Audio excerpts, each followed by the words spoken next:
이제 요한계시록 말씀도 이제 얼마 남지 않은 것 같아요. 그래서 교회론 중심으로 해서 이렇게 쭉 묵상해 왔는데 오늘 본문이 우리에게 말씀하고 있는 건 뭐냐면요. 구원받지 못하고 구원에서 제외된 자들의 임하게 될 비참한 운명, 이것을 다루고 있습니다. 예수께서 주시는 구원은 당장 우리가 처한 어려운 곤경에서 구출해 주는 그런 구원이 아닙니다. 그래서 어떤 분이 예수 믿고 났는데 왜 나에게 이 어려움이 해결이 안 됩니까? 뭐 이렇게 얘기하신 분도 있는데, 진짜 우리가 예수 믿으면 하나님이 주시는 구원은, 예수께서 주시는 이 구원은 장차 있을 하나님의 무서운 진노의 심판, 그죠? 심판으로부터 구원받은 걸 말합니다. 그러니까 지금은 사람들이 보통 죽으면 끝이라고 생각하죠. 아무것도 없다 생각하는데, 근데 장차 이 하나님의 무서운 진노의 심판이 있다는 것을 잘 모릅니다. 그런데 그럼 있다는 걸 뭐로 보증합니까? 심판이 없다면 믿는 사람만 불쌍합니다. 그죠? 예배드리죠. 새벽기도 하죠. 금요 철야나 수요일 날 나와서 예배드리죠. 근데 가만히 생각해 보면 이 무서운 하나님의 심판이 있다고 하는 사실을 우리가 놓쳐서는 안 됩니다. 있는 이유가 뭘까요? 세 가지 정도 있습니다. 우리 인간의 죄악성입니다. 하나님이 살아계시다면 도저히 그냥 넘어가서는 안 되는 무서운 인간의 죄들을 우리가 왕왕 보고 있다는 거죠. 두 번째는 복음의 진실성입니다. 하나님의 말씀이 너무나 진지해요. 그래서 그 안에는 허황돼 보이거나 속임수 같아 보이는 것이 하나도 없어요. 신실하신 하나님께서 그것을 말씀하셨기 때문입니다. 또 하나는 말씀을 들은 사람이 변화되는 삶입니다. 우리가 듣는 이 말씀이 하나님의 말씀이라는 증거가 어디냐면요, 말씀을 들은 사람들의 삶이 바뀝니다. 바른 하나님 말씀에는 반드시 뭐가 따른 표적이 따르게 되어 있는데, 표적은 단순한 어떤 기적을 말하는 것이 아니라, 사도 시대는 기적이 있었습니다. 그죠? 기적이 있었고 기적으로 많이 나타났고, 왜 그랬냐면 그때는 증명할 시간이 없었어요. 너무 짧았습니다. 그런데 교회 시대는 굉장히 깁니다. 뭐 말로 표현할 수 없을 정도로 오래되고 있거든요. 뭐로 증거합니까? 교회 시대는 복음으로 인한 변화된 삶, 이걸로 증거합니다. 오늘 본문의 배경은 황제 숭배가 로마를 덮었을 때입니다. 짐승의 표를 받지 않으면 죽임을 당하기도 하고, 경제권이 박탈당하고, 뭐 말 그대로 모든 걸 다 잃어버리는 겁니다. 그런 가운데 하나님의 특별한 보호를 받고 있는 사람들이 있었는데, 그들은 시온산의 어린 양과 함께 서 있는 사람입니다. 이마에는 어린 양의 이름과 아버지 이름이 새겨져 있고, 그리스도가 누군지, 아버지가 누군지 너무나도 분명히 안다는 게, 이 땅을 살아가는 이유를 알고 있는 사람입니다. 세상 어떤 그 무엇도 이들의 삶을 바꿀 수 없습니다. 그들의 삶을 베드로 후서는 뭐라고 표현합니까?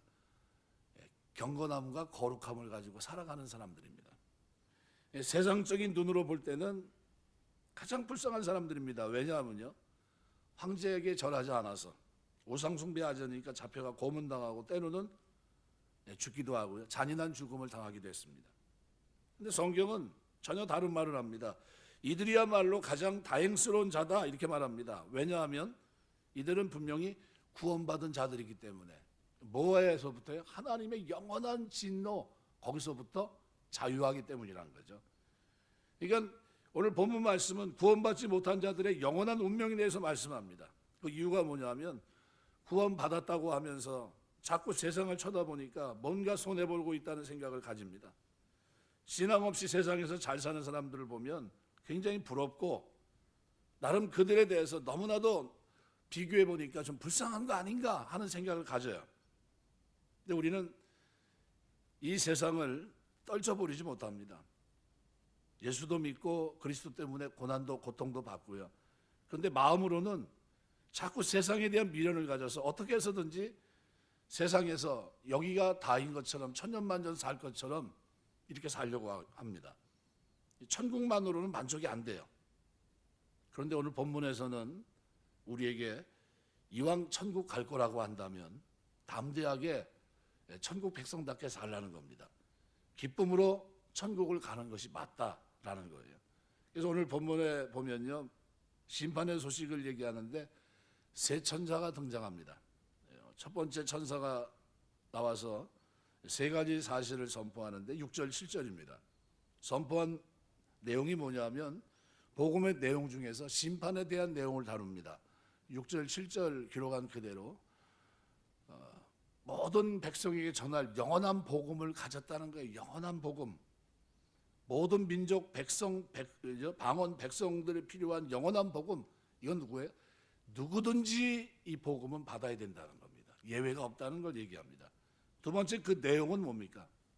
그 내용은 지극히 높으신 하나님을 두려워하고 그에게 영광을 돌리는 겁니다. 하나님을 두려워하며 그에게 영광을 돌리라 얘기합니다. 세 번째는 그렇게 하지 않는 자에 대해서 하나님의 심판을 말씀하고 있습니다. 이는 그의 심판의 시간이 이르렀으니 하늘과 땅과 바다 물고기 근원을 만드신 이를 경배하라.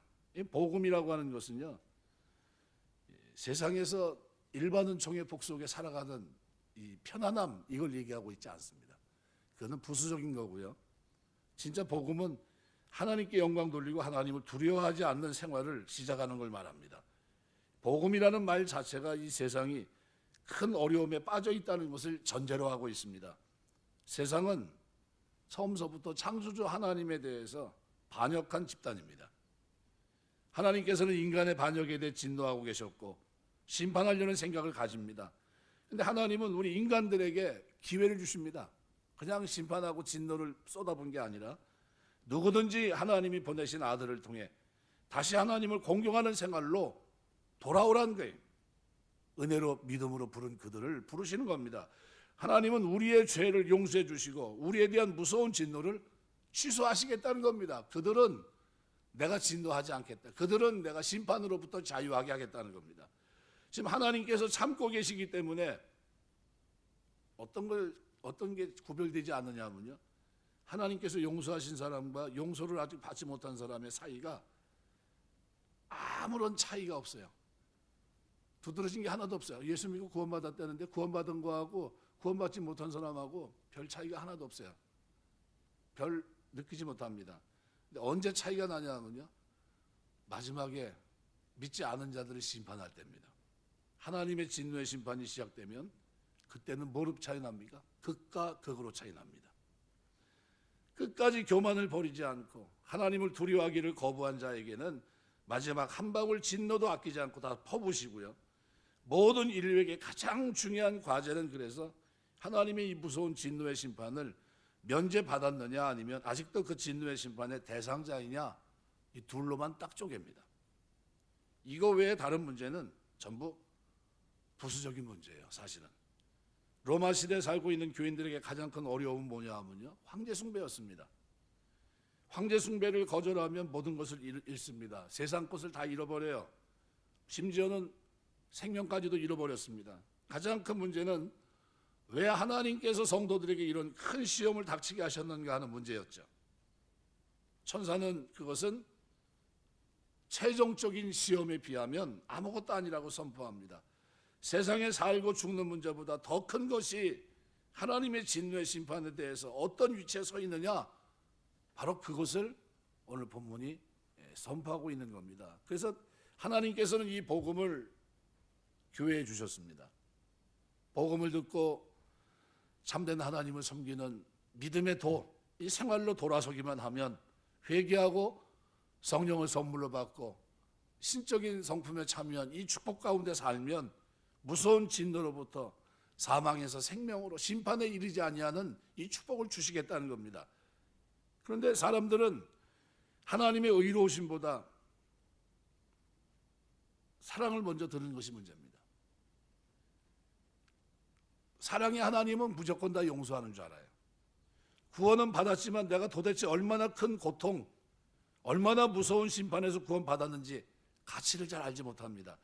세상에서 조금만 어려운 일을 당하면 하나님을 믿는 나에게 왜 이런 일이 일어나는지 하면서 하나님이 나에게 베푼 그 은혜, 믿음, 이 소망, 그 사랑을 시험합니다. 의심해요. 근데 우리의 구원은 앞으로 있을 하나님의 무서운 진노의 심판으로부터 구원받은 겁니다.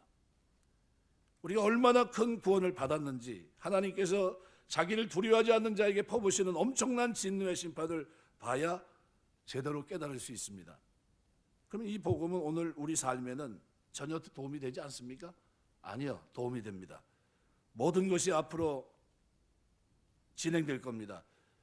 하나님께서는 믿는 자에게 성령을 부으셔서 그들의 마음서부터 그들의 몸, 삶을 바꿉니다. 변화시킵니다. 다시는 죄 가운데 빠지지 않고 의롭게 살 수 있도록 능력을 부여해 주십니다. 어떤 어려움 당한다 할지라도 죄에 빠지지 않도록, 넘어졌다 할지라도 다시 일어나 회개하고 새롭게 살 수 있는 거듭난 피조물로 우리를 삼아주셨습니다. 그럼 천사가 지금 말하고 싶은 내용이 뭐냐면요, 황제 숭배 때문에 성도들이 잔뜩 움츠려 있습니다. 죽음 앞에 두려워하는 거죠. 우리 지금 코로나 때문에 국가가 하라 하지 말라 할 때 얼마나 힘듭니까? 지금도 교회 안 나오시는 분들이 있어요. 한 2년여 동안 한 번도 못 나오신 분도 많이 있거든요. 왜요? 혹시 걸려서 문제가 될 수도 있고, 또 정부로부터 또 어떤 제재를 받을 수도 있고, 어느 기업체에서는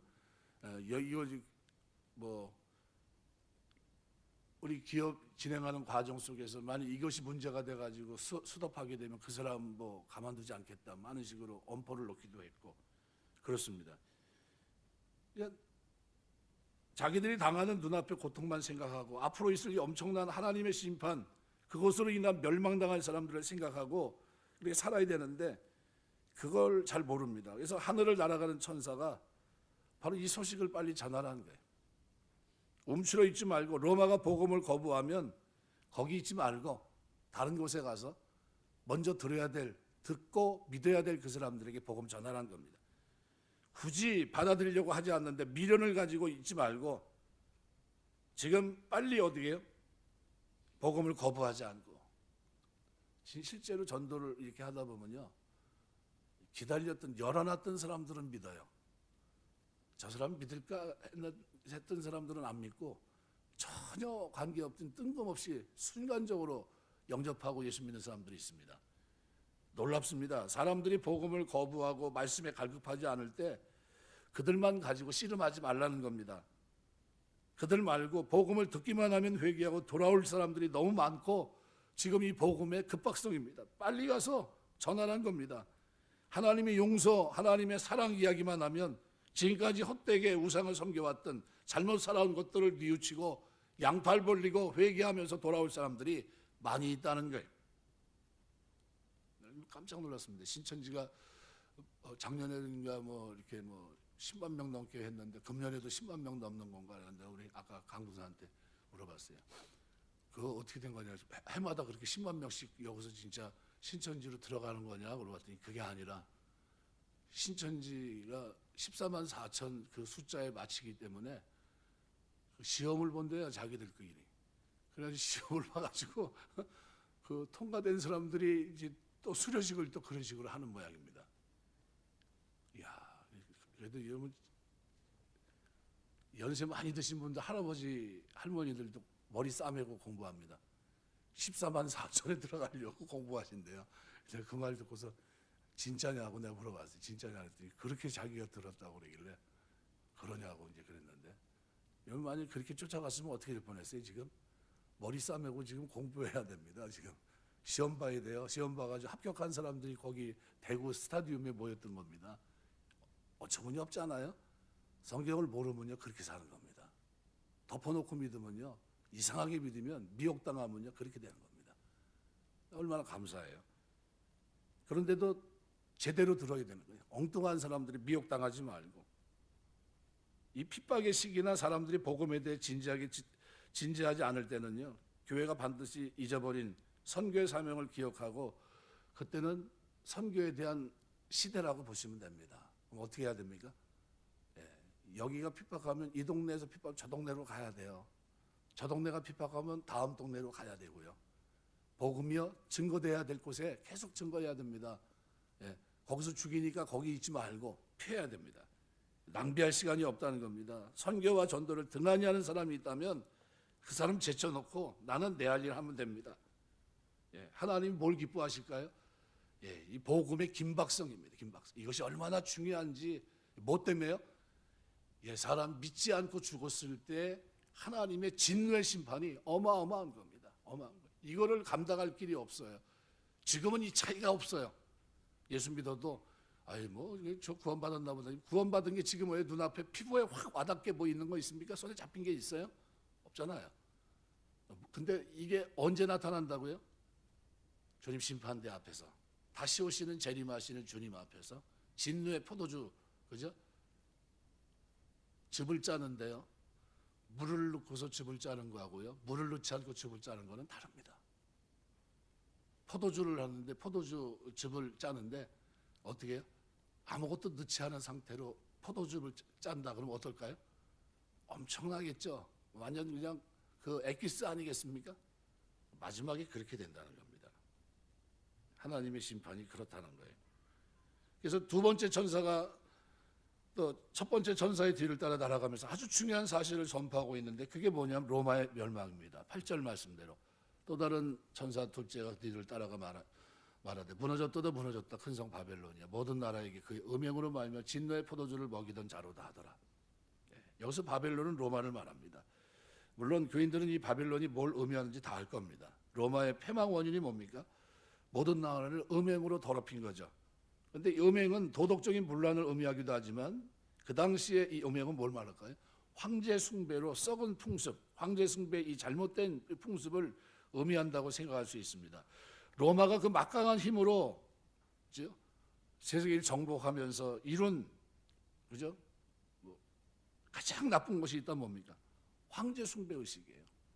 사람을 신격화한 거죠. 음행으로 인해 진노의 포도주를 먹었다고 하는 것은 음행을 거부하면, 황제 숭배 이것을 거부하면 어떻게 해요? 진노의 포도주를 마시게 했다는 거죠. 무시무시한 피의 보복을 감행한 겁니다. 포도주는 피를 상징합니다. 이 하나님의 계획에는 이미 로마의 멸망이 확정되어 있다는 거예요. 하나님 외에 다른 것을 향해서 머리를 숙이는 것이 얼마나 무서운 일인지 모릅니다. 로마가 망한 거예요. 황제 숭배 음행에 동참한 모든 나라, 모든 백성들은 하나님의 심판을 받게 될 거다, 그 얘기입니다. 그래서 로마는 역사상 가장 큰 시험거리였습니다. 막강한 힘을 가지고 있기 때문에 감히 로마의 명령을 거부할 수 없었고요. 그러나 로마가 요구하는 것은 지극히 높으신 하나님을 반역하는 일이었습니다. 황제 숭배를 음행이라고 표현한 이유는 참으로 높으신 하나님을 외면하고 거짓된 신에게 아부하는 것이 너무나도, 그죠? 마음에도 없는 추파를 던지는 창녀들과 같은 그런 짓이기 때문에 그렇습니다. 자기에게 주어진 능력의 범위를 벗어나서 권력을 남용하는 자는 반드시 멸망하게 되어 있습니다. 중국의 시진핑이 지금 하고 있는 것도 마찬가지고요. 북한도 얼마 남지 않았어요. 제가 하나님 진노가 그렇게 있기 전에 마지막 반드시 문을 열 줄 믿습니다. 그래서 여기 황제 숭배 세 번째 전사가 얘기하는 것이 바로 9절서부터 10절 보면 또 다른 전사 셋째가 뒤를 따라 큰 음성을 이르되 만일 누구든지 짐승과 우상에게 경배하고 이마에 손을 편을 받으면 그도 하나님의 진노의 포도주를 마시리니 이 진노의 잔이 섞인 것이 없이 부은 포도주라 거룩한 전사들 앞에 어린 양 앞에서 불과 유황으로 고난을 받으리니 고난의 연기가 세세토록 올라가리로다. 짐승과 그의 우상에게 경배하고 그의 이름표를 받는 자는 누구든지 밤낮 쉼을 얻지 못하리라 하더라. 안식이 없는 고통 속에서의, 그죠? 유황불이에요. 불과 유황에서 고난을 받는 이게 누굽니까? 우상 숭배한 게 이게 뭐예요? 진노의 포도주예요. 하나님의 이 진노로부터 우리 주신 믿음은 그걸 피할 수 있는 능력이거든요. 힘이거든요. 근데 많은 사람들이 로마 황제가 신인 줄 알고 아첨하면서 황제상에 절하고 충성을 맹세했습니다. 그런 자들에게 하나님은 진노, 심판하시겠다는 겁니다. 로마 황제의 진노, 포도주를 마시기 싫어서 로마 황제에게 절하고 표를 받은 자는 이미 진노의 포도주를 마시게 될 겁니다. 그런데 이 하나님의 진노의 포도주는 물을 타지 않은 아주 오래된 독한 포도주입니다. 황제가 죽인 고통과 비교가 되지 않는 거예요. 하나님의 진노의 포도주는 완전히 어떻게 해요? 최고의 고통입니다. 불과 유황으로 고통을 주는 겁니다. 유황이 별로 실감이 안 나면요, 그 옛날에는 성냥이라는 게 성냥, 유황이지 않습니까? 그걸 이렇게 해가지고 한번 불에다 한번 던져보세요. 어떻게 됩니까? 탁탁탁탁 튀어요. 예. 그러면 우리가 불과 유황불에 있다는 건 어떤 얘기입니까? 따끔따끔하겠죠. 예. 그걸 다 고통을 받겠다는 겁니다. 그 안식이 없는, 그걸 한번 생각해 보십시오. 영원한 그런 고통이다. 아주 말로 표현할 수 없죠. 그러니까 하나님의 진노의 심판은요, 잠깐 며칠 동안 아니면 1년 이 정도가 아니라요, 영원한 겁니다. 영원한 지옥의 고통이에요. 그러니까 하나님께서 인간들에게 몰랐다는 대답을 허락하지 않습니다. 세상에 태어났고 하나님 은혜 가운데 살았으면 온 힘을 다해서 절대적인 분, 뭘 받아야 됩니까? 복음을 들어야 돼요. 세상 전체는 하나님 흔적으로 가득합니다. 따라서 다른 어떤 일보다 우선적으로 근본적인 질문에 대한 답을 진지하게 찾아야 해요. 그게 뭡니까? 복음을 통해 예수를 믿는 겁니다. 나는 누구고 참된 하나님은 누구냐는 거예요. 그리고 나는 어떻게 해야 바르게 살 수 있는가? 이것은 모든 인간들의 필수적인 질문입니다. 왜요? 이 복음이 모두에게 필요하기 때문에. 하나님께서는 황제 숭배에 참여한 모든 사람들을 영원한 지옥에 던지기로 결정하셨습니다. 그런데 어떻게 믿음을 가졌다고 하는 형제들이 무서운 죄에 동참할 수 있겠습니까? 그래서 12절에 뭐라고 표현합니까? 성도의 인내가 여기 있나니 저희는 하나님의 계명과 예수 믿음을 지키는 자다, 이렇게 표현합니다. 그럼 오늘 우리가 이 시대를 살면서 뭐가 필요하다고요? 인내가 필요합니다. 예수 계명을 지키는 일이 필요고요, 예수의 믿음을 지키는 일이 필요하다는 거예요. 이게 다 우리에게 있어야 되는 겁니다. 특별히 인내, 우리가 보통 휘포모네의 단어 말고도요, 이 프랑스 사람들의 사상적인 기절을 나타내는 말 중에는 톨레랑스라는 말이 있는데, 톨레라레라는 단어입니다. 라틴어. 이게 어디서 온 말이냐면요, 인내, 관용, 아량을 나타내는 말인데요, 정확하게 말하면 내가 상대방의 의견에 동의하지 않고 또 그 의견을 굴복시킬 수 있지만 애써 바꾸려고 하지 않고 허용하는 것을 말합니다. 그러니까 아주 넉넉한 마음으로 상대가 스스로 변화될 때까지 한 수 접고 기다려주는 것인데, 이것이 인내의 진정한 면모인데요, 베드로후서는 뭐라고 표현합니까? 주께서 하루를 천년같이 천년을 하루 동안 오래 참고 기다리신다 표현합니다. 뭐 하시는 거예요? 인내예요. 한참 접어주고 하나님의 복음을 듣고 믿을 것을 기다리고 계시는 겁니다. 그러니까 이를 빠득빠득 갈면서도 할 수 없이 참아주는 것이 아니라 언젠가는 변화되리라는 여유와 확신을 가지고 넉넉하게 기다려주는 마음에, 이것이 톨레랑스라는 단어입니다. 인내. 프랑스 사람들이 가지고 있는 인내예요. 인내. 언젠가는 변화되겠지라는 거죠. 근데 우리 주님, 우리 하나님이 우리에게 가진 인내는 뭡니까? 독생자까지 내어주시고 기다리시는 인내입니다. 자기 아들을 내어주시고 대신 죽게 하고 피 흘려 죽게 해서 죄 문제까지 다 해결해 주시고, 그리고 이 소식을 듣고 믿는 자에게 진노를 하지 않겠다, 이렇게까지 해주시는 인내예요. 그리고 기다리시는 거야. 이 복음이 증거될 때까지 기다리시는 겁니다. 1000년 동안 2000년 동안 기다리셨어요. 어느 정도 인내입니까? 프랑스 사람들이 얘기하는 톨레랑스 그 정도입니까? 아니잖아요. 엄청난 거 아닙니까? 바로 그 얘기를 하는 겁니다. 성도의 인내가 여기 있나니 저희는 하나님의 계명과 예수 믿음을 지키는 자라. 성도는 하나님 앞에 사는 사람들입니다. 그들은 사람을 두려워하지 않아요. 죽음도 두려워하지 않습니다. 그 이유는 하나님이 얼마나 두려운 분인지 알기 때문에. 뭐를 하기 때문에요? 맨 마지막 진노의 포도주를 쏟으실 분이기 때문에. 믿지 않은 자들 위해서 하나님이 그거를 예비하고 지금 어떻게 해요? 오랫동안 참고 인내하고 계세요. 기다리고 계신 겁니다. 마지막 복음을 듣고 그래도 어디 한 사람이라도 변화될 가치가 있다면 기다리겠다는 거예요. 그리고 지금까지 기다리시는 겁니다. 사람들 중에 고통을 원하는 사람들이 누가 있습니까? 거짓말하는 것이 얼마나 쉽고 편합니까? 적당히 타협하고 살면, 그리고 자기 이익을 챙기는 사람들 얼마나 현명해 보입니까? 근데 하나님은 모든 것을 다 포기했어요. 성도들이 편한 길을 버리고 고난 가운데 인내하는 것, 믿음을 지키고, 그죠? 그 어려운 환경, 황제 숭배라는 그 고통 속에서 어떻게 죽는 한이 있어도, 그죠? 내가 하나님의 영원한 진노로부터는 그 진노는 내가 받을 수 없다. 나는 오직 그리스도를 믿는 믿음 안에서 참 자유를 누릴 거다. 그래서 그 진노로부터 피한 겁니다. 조롱 섞인 말, 비웃음 잠깐입니다. 그러나 하나님의 진노는 영원한 거예요.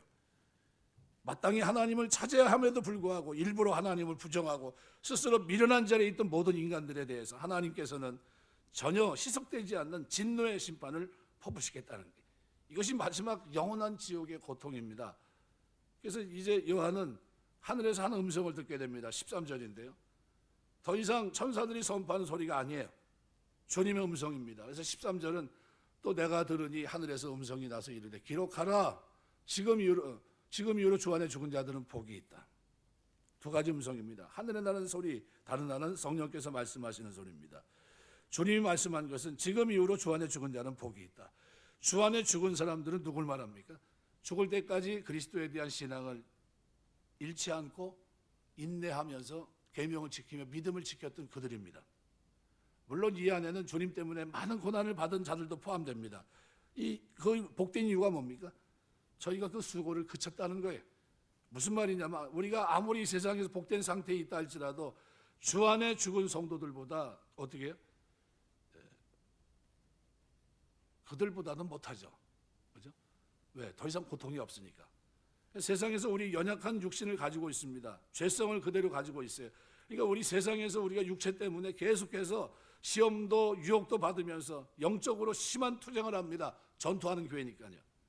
따라서 이 세상에서는 완전한 안식 기쁨이 없습니다. 그런데 죽은 성도들은 육체 약함에서 완전히 해방됐습니다. 완전한 기쁨을 누립니다. 이것을 한 바울은 빌립보서에서 자기는 차라리 죽음과 삶 중에 주님과 함께 있는 죽음을 택하고 싶다. 그런데 그 택하고 가는 게 뭐예요?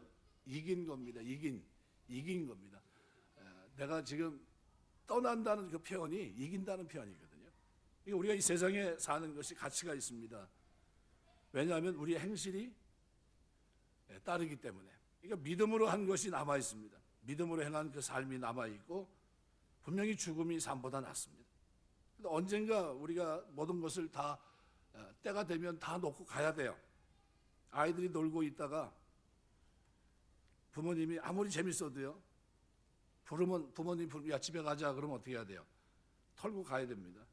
하나님 부르시면 언젠가는 그만두고 하나님이 예비하신 새하늘 새 땅 예비한 그곳을 우리가 가야 돼요. 그럼 어떻게 해야 됩니까?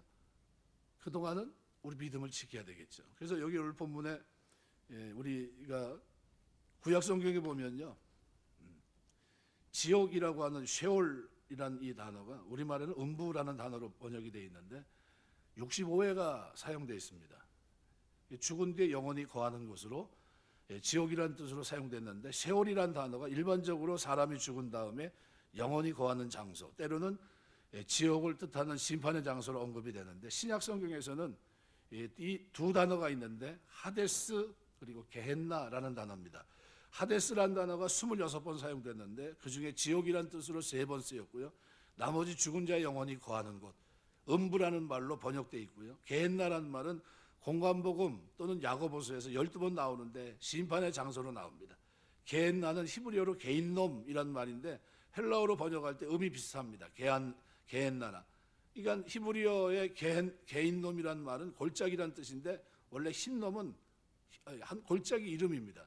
흰놈이라는 이름을 가진 이 골짜기는 예루살렘 남서쪽 약 20m쯤에 들어간 이런 계곡인데 예수님 당시에는 여기 쓰레기장입니다. 요즘으로 하면 쓰레기를 버렸던 장소입니다. 쓰레기를 소각하기 위해 늘 불이 활활 타올랐는데 무서운 것은 이방신인 몰렉에게 인간을 제물로 바쳤을 때 특히 어린아이를 제물로 바치고 난 후 죽은 아이를 버린 곳이 이 흰놈이에요. 흰놈 골짜기. 그것은 화장터처럼 시체 타는 냄새와 쓰레기 타는 냄새가 뒤섞여 나는데 예수님께서는 지옥을 가리킬 때 게헨나라고 표현한 겁니다. 시청각 교육을 시킨 겁니다. 지옥을 본 사람이 하나도 없으니까. 무서워하지 않으니까, 심판을 두려워하지 않으니까요. 그런 그들에게 그냥 지옥이라고 가르치면 이해가 되겠습니까? 이해가 안 되겠죠. 그러니까 이 지옥과 흡사한 우리가 쉽게 이해할 수 있는 게헨나라고 하는 이 단어를 통해서 시청각 교육을 사용한 겁니다. 흰놈의 골짜기에서 시체와 쓰레기들이 타오르듯 바로 그곳에 심판하는 장소가 지옥이라고 하는 것을 가르쳐 주신 겁니다. 지옥은 모든 것이 죽지 않고 계속해서 심판을 받는 곳입니다. 불의 심판을 받아요. 불과 유황의 영원한 심판. 이것이 지옥이에요. 안식이 있나요? 없죠. 평안이 있습니까? 없습니다. 그걸 얘기하고 있는 겁니다. 오늘 본문은 그래서 세 천사의 메시지를 통해서요, 뭘 강조하고 있냐면요, 하나님의 인내를 강조합니다. 그리고 하나님의 무슨 심판이요? 예, 마지막 심판을 강조합니다. 엄청난 진노의 포도주를 쏟는 것과 같은 그 심판이 있을 거라는 거예요. 그것을 피하는 게 낫지 않냐? 아직도 이 복음을 듣지 못해서 피하지 못한 사람들이 있다면 지금 정체돼 있지 말고 로마에 있지 말고 어디요? 듣지 못한, 아직도 복음을 들어야 될 수많은 사람들에게 가서 이 소식을 전하라는 거예요. 이거를 마지막 요한계시록에서 첫째, 둘째, 셋째 천사를 통해서 말씀하고 있는 겁니다. 그러면 우리가 이 시대에 살면서도 마찬가지예요. 우리는 예수 믿는 믿음, 그죠? 이 계명을 지키는 이 믿음 속에 살아가는 이 삶을 포기할 수 없어요. 어떤 환경이 우리 눈앞에 와도 오직 그리스도만 주라 고백할 수밖에 없고요. 왜요? 죽음 이후에 일어나는 우리의 구원을, 그죠? 완성하시고 영원한 생명을 주신 주님께서 심판하시는 그 마지막 심판 때에서 뭐가 드러납니까? 구원받은 자와 구원받지 못한 자의 형벌이 거기서 나타나는 거예요. 믿지 않는 자에게는 진노 없는 하나님의 무지무지한 심판이 있을 것이고요, 믿는 자에게는 참된 안식이 있는 겁니다. 그게 어디서 차이가 납니까? 그때 우리의 구원이 거기서 차이가 나요. 이 땅에서 지금도 인내하시면서 하나님의 복음을 증거하기를 원하시는 하나님은 한 영혼이라도 회개하고 돌아온다면 지금도 어떻게 해요? 똘레랑스입니다. 지금도 어떻게 해요? 기다리십니다. 저 영혼이 돌아온다면 기다리겠다는 거예요. 그러나 마지막 때, 마지막 순간까지 더 이상 어떻게 해요? 죽음에 있는 것에 독수리가 모이듯이 다 죽으면 아무도 관심도 갖지 않는 그런 시대가 된다면 더 이상 지체할 이유가 없죠. 믿을 사람이 없으니까. 그때는 어떻게 해요? 오시는 겁니다. 그때가 그 마지막 때의 징조가, 그래서 성경이 한 가지를 딱 뭘 얘기합니까? 사람들의 사랑이 식어지고 이렇게 됩니다. 복음을 전하는 사람도 없을 뿐만 아니라 관심도 없고 듣지도 못하고요. 지금은 제도적으로 어떻습니까? 다른 사람에게 종교를 어떻게 해요? 말하지 못하는, 제도적으로 어떻게 해요? 복음을 전하지 못하게 하는 그런 시대에 지금 접어들고 있습니다. 만일 다른 사람에게 뭘 강조하면 어떻게 됩니까? 예, 그러면 벌금을 내야 되는 그런 시대에 우리가 지금 왔습니다. 그 정도로 사람들의 마음이 차가워지고 있다는 거예요. 이 끝은 어딜까요? 예, 복음을 받아들이지 않는 인내의 끝은 심판입니다. 말씀 맺겠습니다. 요한계시록은 그래서 이 부분을 우리가 묵상하면서 이제 뭐만 남았냐면 마지막 추수만 남았습니다. 마지막 추수. 그러니까 마지막 때 그 마지막 전형을 이렇게 보여주면서요, 성도들이 이 땅을 살아갈 때 어떻게 살아야 되느냐? 오직 우리의 구원이 완성되는 그날까지 믿음 지키면서 계명을 지키고 끝까지 인내하면서 이 길을 걸어가야 된다. 죽음보다도 하나님의 심판이 더 무섭다는 사실을 기억하셔야 돼요. 죽음은 잠깐이지만, 고통은 잠깐이지만 하나님의 심판은 영원한 겁니다. 우리가 예수를 믿는 것은 뭐예요? 사망에서 생명으로, 심판에 이르지 아니하고 사망에서 생명으로 옮긴 겁니다. 영생을 얻은 거예요. 이것보다 복된 것이 어디 있습니까? 이 믿음을 끝까지 지키고 사시되, 특별히 아직도 듣지 못한 사람들, 그래서 믿지 못하고 진노의 형벌이 있는 줄도 모르고 지금 그렇게 사는 그들에게 복음을 전하는 여러분 되시길 주의 이름으로 축원합니다. 기도하겠습니다.